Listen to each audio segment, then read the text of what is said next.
নমস্কার, সঞ্চিতার রান্নাঘরে সবাইকে স্বাগত। আজকে আমি দেখাবো শীতকালে একটা দারুণ মজার মিষ্টি বা পায়েস, যার নাম আয়েশি পায়েস। তবে আসুন দেখে নিই। প্রথমে আমি একটা ফ্রাই প্যান বসিয়ে নিলাম। এর মধ্যে দিয়ে দিচ্ছি হাফ কাপ, চায়ের কাপের হাফ কাপ সুজি। সুজিটা আমি একটু হালকা ভেজে নেব, লাল করে ভাজবো না, কিন্তু হালকা ভেজে নেব। এই দেখুন, খুব হালকা করে ভেজে নিয়েছি। ভাজা একটা গন্ধ বেরিয়ে গেছে, কিন্তু এদিকে কিন্তু লাল করিনি। এই দেখুন, এর মধ্যে দিয়ে দেবো নারকেল কোড়া।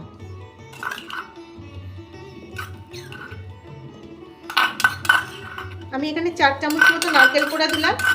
নারকেল কোড়াটাও হালকা ভেজে নেব। নারকেলটা দিয়েও হালকা ভেজে নিয়েছি। এখন এর মধ্যে দিয়ে দেবো এই 3 চামচ মতো, চায়ের চামচের 3 চামচ মতো চালের গুঁড়ো।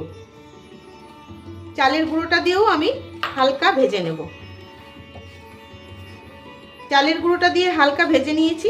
এখন এর মধ্যে দিয়ে দিচ্ছি 4 চামচ মতো, চায়ের চামচের 4 চামচ মতো চিনি। আর দেব একটু এলাচ গুঁড়ো। এলাচ গুঁড়ো যদি আপনাদের কাছে না থাকে, ছোট এলাচ গুঁড়ো করে দিয়ে দেবেন। এবার দেব 1 কাপ মতো দুধ।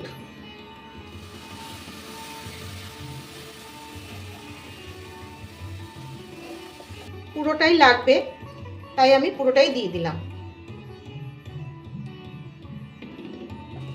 তার মানে চায়ের কাপের মোটামুটি 1.5 কাপ মতন দুধ, কি 2 কাপ হবে। জাল হতে হতে ওর মধ্যে আমার আর একটা জিনিস লাগবে, সেটা হচ্ছে খোয়া ক্ষীর। খোয়া ক্ষীরটার কোনো মাপ নেই, আমার এখানে 100 গ্রাম আছে। আমি এতটা দেব না, আমি 50 গ্রাম মতন দেব। এই খোয়া ক্ষীরটা আমি একটু গ্রেট করে নিচ্ছি।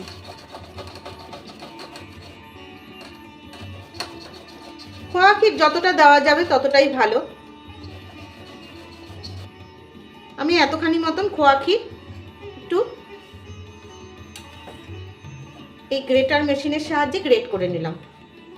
এখান থেকে আমি 1 মুঠো মতন খোয়া ক্ষীর এর মধ্যে দিয়ে দিচ্ছি, আর অল্প একটু রাখছি, এর সেরাতে দেব। একটা জিনিস দেব, 2 চামচ মতো গুঁড়ো দুধ। এই গুঁড়ো দুধটা দিলে খুব ভালো একটা ফ্লেভার আসে। যে কোনো পিঠে পায়েসে না একটু, বা মিষ্টি জাতীয় দুধের জিনিসে একটু গুঁড়ো দুধটা দিলে খেতে খুব ভালো লাগে। আর এর মধ্যে দেব এই 6-7টা কাজু বাদাম এর গুঁড়ো।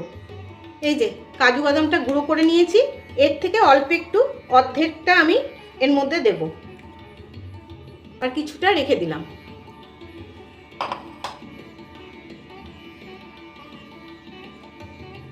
এবার এটাকে খুব ভালো করে নেড়ে নেড়ে একটা মণ্ড তৈরি করে নিতে হবে। মণ্ড তৈরি হয়ে গেছে। তো এর মধ্যে নারকেল আছে, খোয়া ক্ষীর আছে, সেই জন্য খুব সুন্দর তেল ছেড়ে দিয়েছে। আমি কিন্তু ঘি বা তেল কিছুই দিইনি। এখন এটাকে আমি গ্যাস অফ করে একটু ঠান্ডা করে নেব, তারপরে বাদবাকিটা করে দেখাচ্ছি। এই মণ্ডটা খুব ঠান্ডা করা যাবে না, একটু ঠান্ডা হয়েছে হাত ছোঁয়া। তার মধ্যে আমি একটু সামান্য একটু ঘি মাখিয়ে নিয়েছি, সেটা আর দেখানো হলো না, ভিডিওটা কোনোভাবে স্কিপ করে গেল। মাখিয়ে নিয়ে এটাকে ভালো করে মণ্ডটাকে আগে মেখে নিতে হবে। খুব ভালো করে আমি মেখে নিয়েছি। এখন এটা থেকে, এই মণ্ডটা থেকে অল্প অল্প করে নিয়ে এরকম ছোট ছোট বলের আকারে গড়ে নেব, রসমালাইয়ের মতন গড়ে নেব।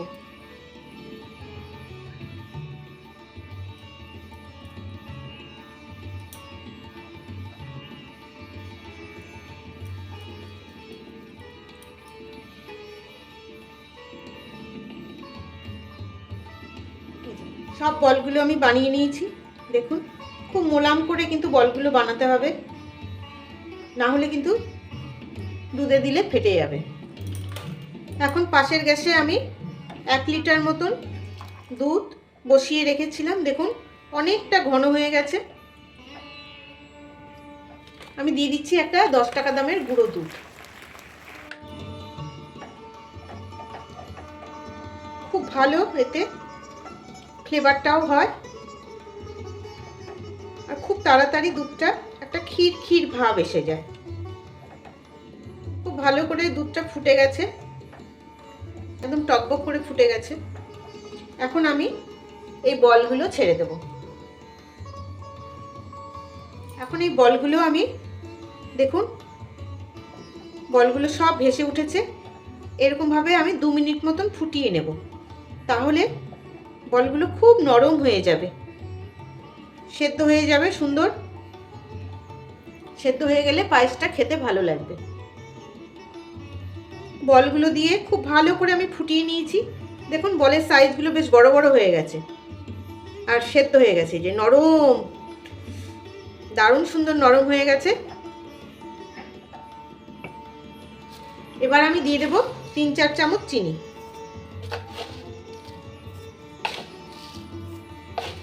চার চামচ মতো দিলাম। এই চিনিটা দিলে এই সেদ্ধ হয়ে যাওয়ার প্রসেসটা বন্ধ হয়ে যায়, তখন আর ভেঙে যাবে না। চিনিটা দিয়েও আমি একটু ফুটিয়ে নেব। গলে যাওয়া অবধি আমি ফুটিয়ে নিয়েছি। এখন দিয়ে দেব খেজুরের গুড়। খেজুরের গুড় দেওয়ার আগে চিনি দিয়ে নিলে না, চিনিটা এরকম গলিয়ে নিলে, খেজুরের গুড় দিলে অনেক সময় কেটে যায় তো দুধটা, সেটা কিন্তু খুব একটা, তখন সেই ভয়টা একটু কম থাকে। তখন আর খেজুরের গুড় দিলে খেজুরের গুড়টা কেটে যায় না। আগে চিনি দিয়ে নেবেন 1 মুঠো, তাহলে আর খেজুরের গুড় দিলে খেজুরের গুড়টা কেটে যাবে না। এত অপূর্ব হয় এই পায়েসটা। শীতকালের রোদে বসে এই পায়েসটা খেতে যে কি আরাম, সেই জন্যই এর নাম আয়েশি পায়েস। এবার মিষ্টি অনুযায়ী গুড়টা দেব, যতটা মিষ্টি লাগবে, মানে যে যতটা মিষ্টি খায় সেই বুঝে গুড়টা দেবেন। আর দেব না, যথেষ্ট মিষ্টি হয়েছে। এবার এটাকে ফুটতে দেব। এর মধ্যে দিয়ে দেবো এই যে গ্রেট করে রাখা একটু খোয়া ক্ষীর, ওখান থেকে একটু বাঁচিয়ে রেখেছি।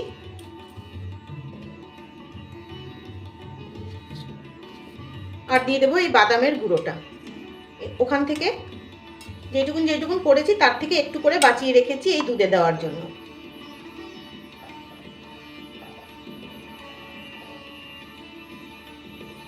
এবার কিছুটা ঘন করে নেব, যদিও বেশি ঘন করব না, কারণ ঠান্ডা হলে কিন্তু জমে যাবে। পায়েস বেশ ঘন হয়ে গেছে, দেখুন। ঠান্ডা হলে কিন্তু আরো জমে যাবে, এটুকুনি ঘন আমি রাখবো।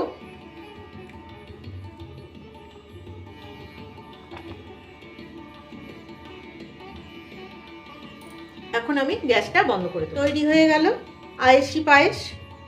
কেমন লাগলো আপনাদের জানাবেন কিন্তু। আর ভালো লাগলে ইউটিউব থেকে দেখলে একটা সাবস্ক্রাইব, আর ফেসবুক থেকে দেখলে একটা ফলো করে দেওয়ার অনুরোধ করছি। আর হ্যাঁ, শেয়ারও করে দেবেন, লাইক কমেন্ট দিয়ে আমার পাশে থাকবেন। তবে আজকের মতন আসি, ভালো থাকবেন সবাই।